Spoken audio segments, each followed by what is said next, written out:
now under investigation by the feds because of a security situation at Cleveland Hopkins International Airport. And while that incident could land them in big trouble, it may also send a negative message about safety at our airport. 5-year side investigator Scott Knoll talked to the TSA today.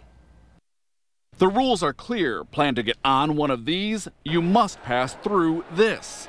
But according to sources, Fred Szabo, the head of security at Hopkins Airport, helped his boss, the city's chief of operations, Darnell Brown, skip a security screening last week after Brown worried he'd miss a flight.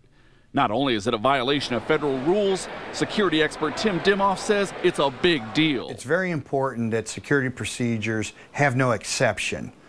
And anytime you have an exception, you open the door for additional exceptions to happen. Today, a TSA spokesman confirmed both individuals involved and the airport could face fines. $650 on the low end, up to thousands of dollars depending on what investigators determine happened. Dimoff believes a strong message needs to be sent. Maybe it was totally for an innocent reason, but the action of what it was in violation of the security codes is not something to be taken lightly. But how often this sort of violation happens remains a mystery tonight. 5 On Your Side investigators requested records of these types of security breaches, but the city denied that request, citing, of all things, security concerns if the information was released.